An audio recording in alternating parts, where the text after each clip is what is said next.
Live gikan sa InTV CCTN News Center. Kini ang balita sa alas 12. Ulohan sa mga balita sa alas 12. COMELEC 7 may painumdum sa mga kandidato nga likayan una ang pagpanghatag o giveaways karong ting kampanya. Pagpaygayon sa Pasigarbo sa Sugbo repeat performance karong Sabado sa Dumanog, andam na. Mayong udto sa nga ni Dennis Tabar, ako si Gia Navarro, kauban sa News ang Puwersa sa CCTN News Team. Kami motod kaninyo sa mga balita sa alas 12. O karon sa kumpletong detalye sa ato mga balita, may pahinumdum ang Commission on Elections sa Rayon 7 nga to sa mga kandidato nga likayan una ang pagpanghatag o giveaways karong nagsugod na ang campaign period.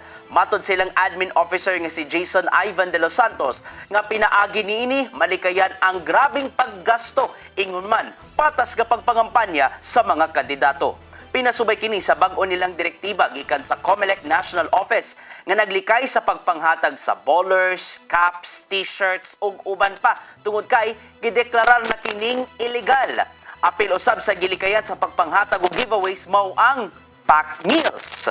May painumdum usab si De Los Santos sa mga kandidato nga kinahanglang ideklarar ang tanan nilang gipanggasto sa pag-file og Statement of Contributions and Expenditures kung sose di nag-deadline nini karon ng Nobyembre 29. Nasayrang anasa 5 ka pisos matag butante ang spending limit sa mga kandidato sa barangay ug SK elections. Mall voting sa maabot nga barangay og SK elections gipangandama na sa Commission on Elections dinhi sa Rayon 7. Kini human nga mahinayon na gayod ang pagpahigayon nini sa duha ka mga malls dinhi sa Sugbo. Ang kasayuran niya to Defach Anthony Inso. Subay sa naghinangat nga barangay ug sa ganiyang kabataan kon SK elections, lakip nga gipangandaman karon sa Commission on Elections kon COMELEC ang mall voting dinhi sa Sugbo. Nasayran nga mahinayon gyud ang mall voting sa BSKA karong tuiga diin lakip nga ilang na-identify ang Robinson's Galleria dinhi sa siyudad sa Sugbo ug SM Consolacion sa lungsod sa Consolacion. Sama ni Attorney Lionel Marco Castellano, Acting Regional Director sa COMELEC 7, nga 5 ka mga polling precincts sa Barangay Parian ang ibutang sa Robinson's Galleria, samtang 5 usab ka polling precincts sa Barangay Pitogo sa lungsod sa Consolacion ang ibutang sa SM Consolacion. Security plans are already in place. So, ang ginabuhat na lang namo ron is conduct og voters information drive na atay mga posters sa Parian dito po sa Pitogo to inform the people nga kining mga presinto adto magbotar. Gintugan ni Castellano nga wala ra hinoy kalainan ang guidelines sa pagbotar sa mall o sa mga tunghaan. Apan ang bintaha kay mas komportable ang pagbotar sa mga mall tungod kay bugnaw man kini gumikan kay air-conditioned man. Well, ang madiferensya ra gyud is aircon ilang lugar. Otherwise, the procedure for voting will be the same. Nasayran nga ang pagpahigayon sa mall voting o sa kini kamatang sa pilot testing diin posibleng himuon na sab kini sa mga umaabot nga piniliay o galing magbalampuson. Fotch Anthony Inso, CCTN News. Andam na ang Kapitolyo alang sa ipahigayong repeat performance sa mga nakadaog sa Pasigarbo sa Sugbo 2023 karon ng Sabado diha sa lungsod sa Dumanog. Nahan ay nasa ilang final coordination meeting ang ipatumang hugot ka seguridad sa venue diin halos 500 ka mga sakop sa kapulisan ug kasundaluhan ang i-deploy. Naandam usab ang traffic plan ingon man ang mga ambulansyang gamiton duol sa venue. Gamiton usab ang classroom sa pipila ka mga public school sa lungsod isip billeting area sa mga winning contingents.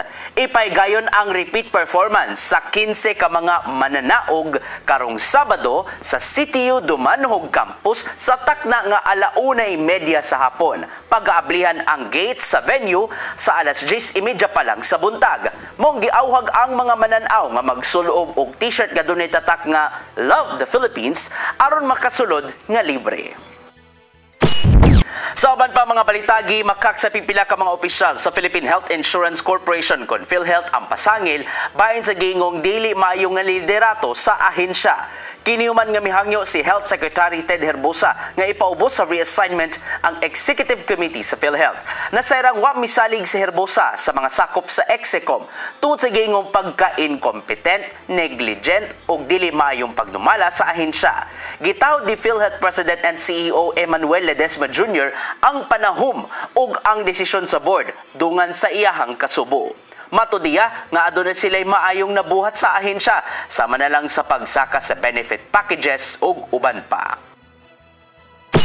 Balay sa lalaking gireklamong nagpabuto siyang armas de fuego gironda sa mga operatiba sa CIDG-7 dito sa Dakbayan sa Toledo. Nakuhaan ang maong subject o mga dagkong armas sama na lang sa M16 rifle ug uban pa. Ang kasayuran niyato di Mary Rose Sagarino.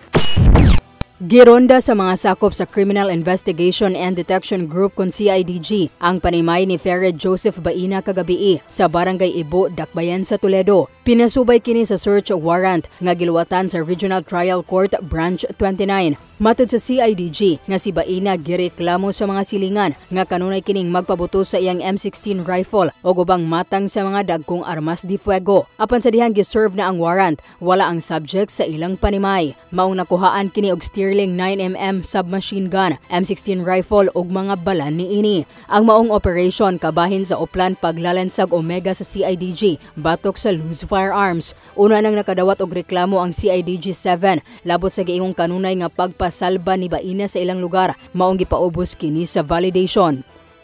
Mary Rose Sagarino, CCTN News. Og mao kadto naglangkob sa ato mga balita sa alas 12 sangan sa tanang kaubanan sa CCTN News and Current Affairs. Ingon man sa atong news manager nga si Dennis Tabar, ako si Gian Navarro. At ang iyang atong Sayre 47 karon kadang alas 5 sa hapon hangtod na sa alas 6 sa gabi. Musunod na sa di madugay ang Santos nga misa nga manukad live sa CCTN Chapel.